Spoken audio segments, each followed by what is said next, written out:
Assalamualaikum warahmatullahi wabarakatuh. Selamat pagi kepada teman-teman semuanya dan Ibu Lita, selaku dosen pengampu mata kuliah manajemen mutu. Di sini kami pada kesempatan pagi hari ini akan mempresentasikan dan menjelaskan mengenai klausul 6, yaitu tentang planning menurut ISO 9001 pada tahun 2015. Yang dimana kita dari kelompok 5 dengan anggota Ambun Putri Kotanada dengan ujung NIM 28, Alia Nugraha Nintias dengan ujung NIM 29, Andi Rahmawati dengan ujung NIM 33, dan Latifah Hanum dengan ujung NIM 41.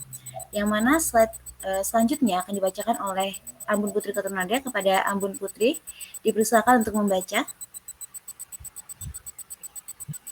Oke, jadi kita masuk ke pengertian dan tujuannya. Jadi apa sih itu klausul? Klausul itu adalah bagian atau pasal dalam suatu standar yang membahas topik tertentu secara terstruktur. Dalam ISO 9001/2015 ini, setiap klausul itu disusun agar sistem manajemen mutu itu mudah dipahami dan diterapkan. Jadi secara sederhananya, klausul itu adalah bagian atau pasal dalam standar yang berisi aturan atau persyaratan tertentu. Nah, pada kali ini kami akan membahas terkait klausul 6, yaitu planning. Nah, klausul 6 ini adalah dia tuh membahas bagaimana organisasi merancang sistem manajemen mutunya agar dapat berjalan secara efektif dan mampu mencapai tujuan yang telah diterapkan, termaksud dalam mengidentifikasi risiko dan peluangnya. Terus juga dia tuh menetapkan sasaran mutu serta merancang perubahan dalam sistem manajemen mutu. Nah, dalam klausul 6 ini tuh ada beberapa tujuan, yaitu mengidentifikasi risiko dan peluang, menetapkan sasaran mutu dan terukur, merancang perubahan secara sistematis, dan meningkatkan efektivitas sistem manajemen mutu. Selanjutnya. Next. Selanjutnya, klausul 6.1, tindakan untuk mengatasi risiko dan peluang. Tindakan ini mewajibkan organisasi untuk mengidentifikasi risiko dan peluang yang dapat mempengaruhi pencapaian tujuan sistem manajemen mutunya. Nah, organisasi harus menetapkan risiko dan peluang, menentukan tindakan pengendalian, evaluasi efektivitas tindakan. Nah, contohnya itu adalah risiko keterlambatan bahan baku, dan peluangnya itu adalah supplier lokal lebih cepat.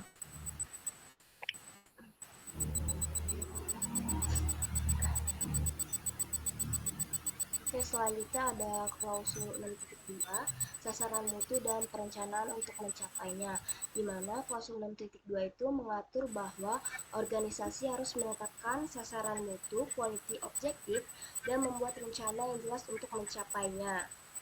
Di mana ada syarat untuk mencapai sasaran mutu tersebut, yaitu sasaran mutu harus konsisten dengan kebijakan mutu, terukur, relevan dengan kepuasan pelanggan, dipantau dan dievaluasi.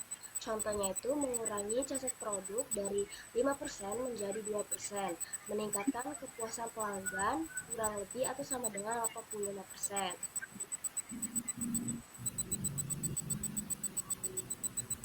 Lalu ada perencanaan pencapaian sasaran mutu. Setelah sasaran mutu ditetapkan, perusahaan itu harus merencanakan untuk mencapai si sasaran mutu tersebut. Dalam perencanaan pencapaian sasaran, organisasi itu harus menentukan yaitu apa yang harus dilakukan, sumber daya yang dibutuhkan, siapa yang bertanggung jawab, waktu penyelesaian, cara evaluasi hasil.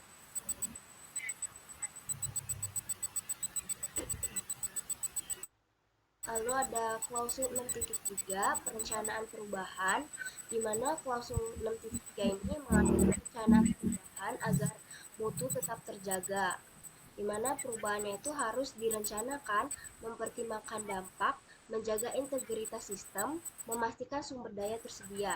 Contohnya itu dalam perubahan sistem dokumentasi, pergantian supplier, penambahan lini produksi.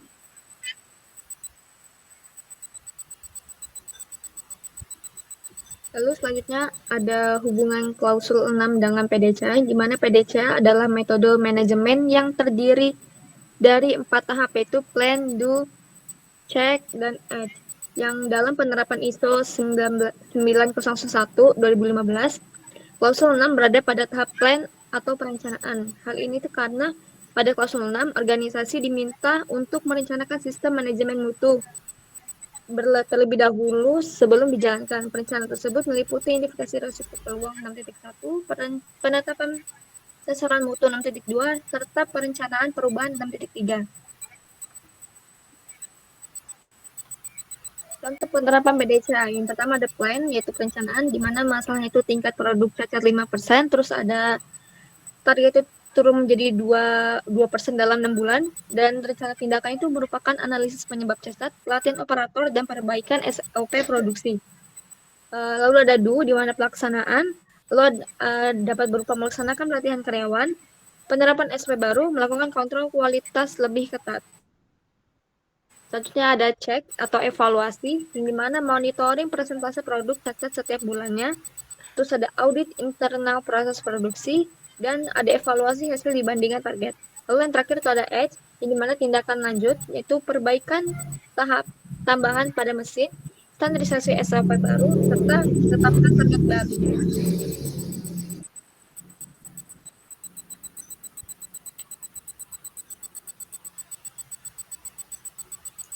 Oke, baik. Berdasarkan penjelasan yang telah disampaikan oleh teman-teman tersebut ya, di sini kita terdapat kesimpulan, yakni dari klausul 6 sendiri menekankan bahwa perencanaan harus berbasis resiko, sasaran mutu harus jelas dan terukur, perubahan harus direncanakan dengan baik, dan semua tindakan integrasi dalam sistem dengan tujuan akhir meningkatkan kepuasan pelanggan dan efektivitas sistem mutu. Baik, itu tadi adalah presentasi dan penjelasan mengenai klausul 6 perencanaan dari kelompok 5. Mungkin ini saja yang bisa kami sampaikan, kurang lebihnya kami mohon maaf, kami akhiri. Wassalamualaikum warahmatullahi wabarakatuh. Selamat pagi.